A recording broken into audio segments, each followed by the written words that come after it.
I started using social media back in 2010. Since then, it's been a constant journey in and out of social media channels, connecting through this newfound virtual reality we all live in, but really disconnecting from the real world outside of it. I recently decided to give social media a break and do other things instead. Be more present.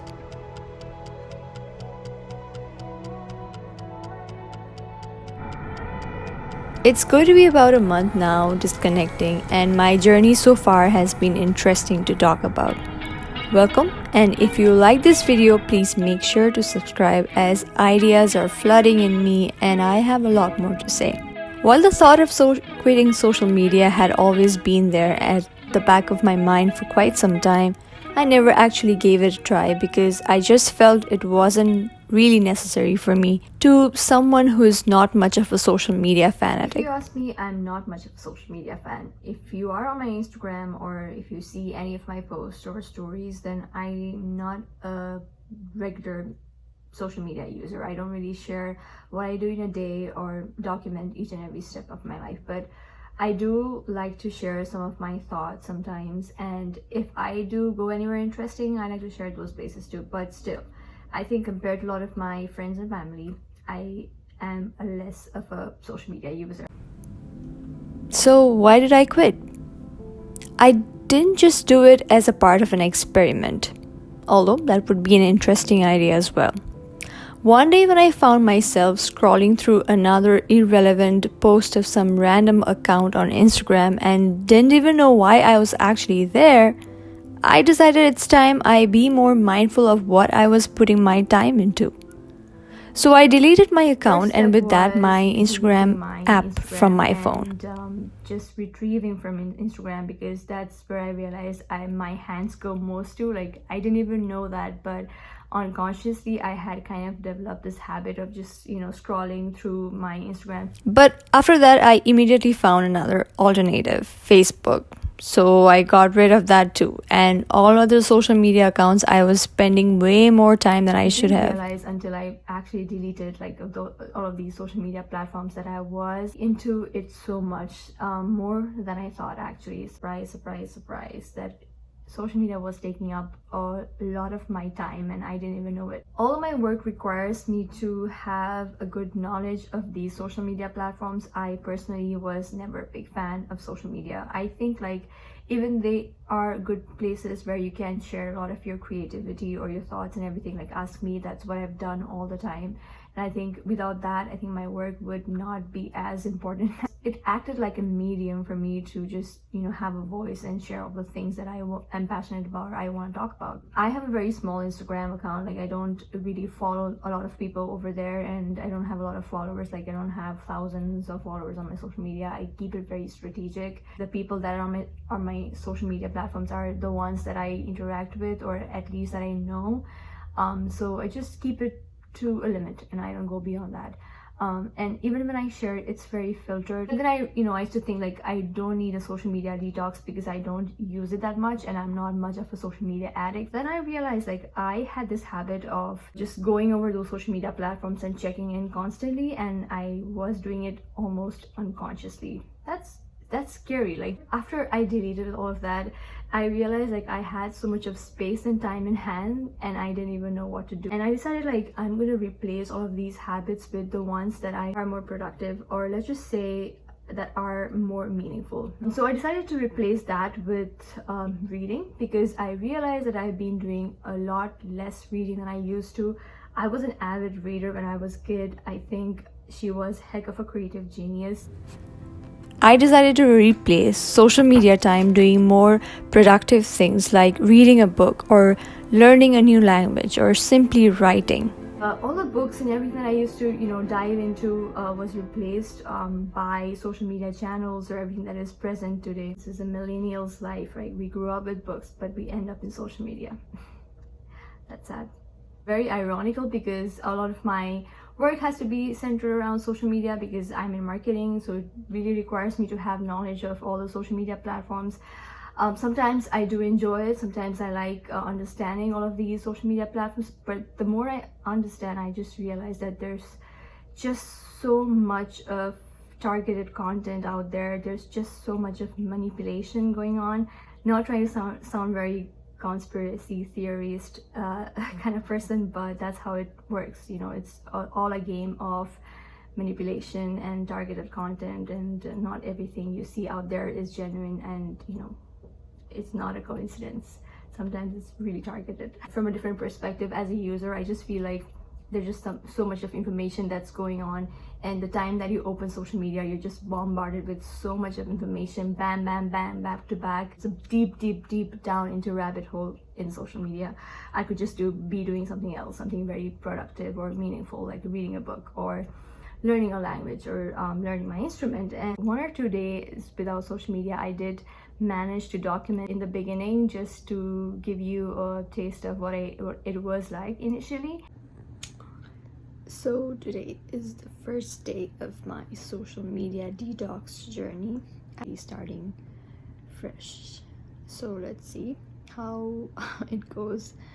And just to fill the time that I've been using social media channels, I decided to start reading books instead. It's a bit different than I thought, because I thought it wouldn't be too hard for me because I don't even use social media that much, but surprisingly I was having this FOMO. And if you don't know what FOMO means, it's fear of missing out. That means that you constantly think that the world is twisting and twirling and you are not aware of it, and that your friends are getting married or they are either winning lotteries or traveling around the world and you don't even know. That's what I felt for the initial days. I'm kind of still keeping in track with not using social media. And what has been happening is that, you know, it's almost an instinctive feeling whenever I wake up. Not immediately after I wake up, but after a certain time from that I wake up, you know, go through the updates on Instagram and Facebook and everything, see what's going on out in the world. So the feelings that I'm getting right now is a feeling of, you know, a fear of missing out, FOMO, major FOMO happening. And there was an immediate urge to go back to those social media platforms, and it's really easy. Even if you do log out of all those apps and delete it out of your phone, you can still manage to get on it through your browser or anything like that, you know. And I did have that urge, like I did want to cheat in between, just to see, like, I'm not even gonna spend much of time there. I'm just gonna go through the browser and just gonna go and see what's going on, and just a quick peekaboo, like nothing much. But I didn't do it, I didn't cheat, and I started reading these 2 books that I recently downloaded.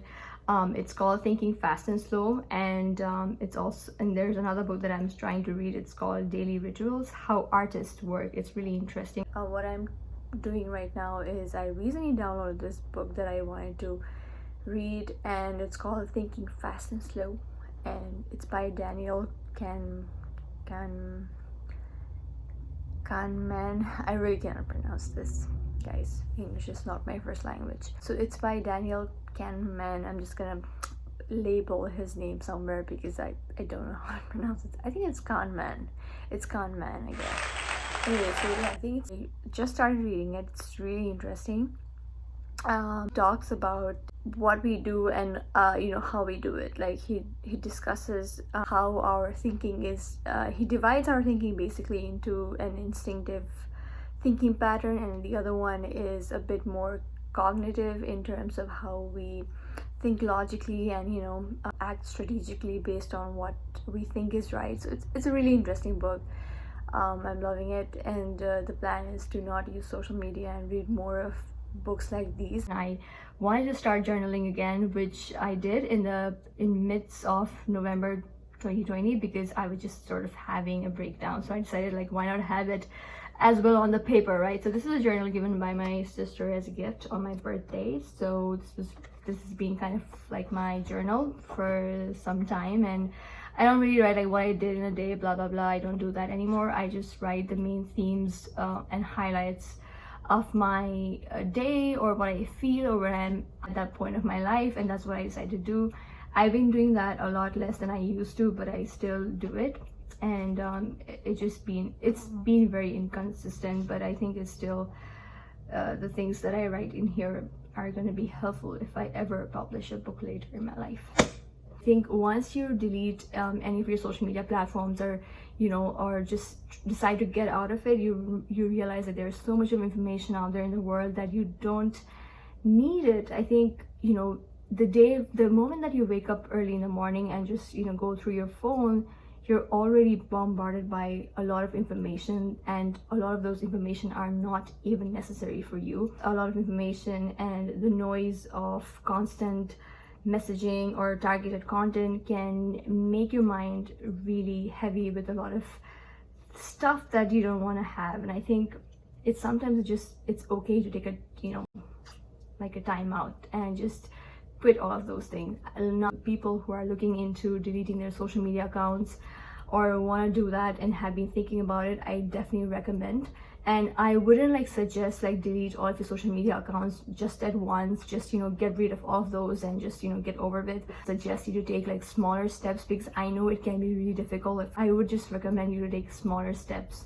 Maybe just try deleting the app for a day, or maybe just try to even you don't have to go further than that. You can just do just try logging out of your app and just see what else can you do with your time. Or try to take down your time by 1 or 2 hours. That's still a good start. And I think everybody, the journey is going to be different, the process is different. It doesn't work the same for everyone. You can't just get rid of your social media accounts at once and just start your new phase of delete your social media thing. Not everybody can do that, I think. And I think just the key is to really understand what fits for you and what's right for you, and just go from there. So I would definitely recommend. Right now, I do not feel any kind of urge to go back, as I don't think much has happened. Trust me, it never does. I really like this time off from social media, just doing things that I actually love doing and had been keeping it aside for quite some time. Most of the people who have taken time off of social media or who have been through a social media detox confirm the fact that all social media ever did to them was drain their energy, as they spend looking into the oh so perfect lives of people they follow, while theirs look the contrary. And the pressure that you feel being inside these social media to constantly post, share the things that you do on a daily basis, the metrics of likes and followers and all of that. Sometimes all of that can be just too much to handle, and you need a break.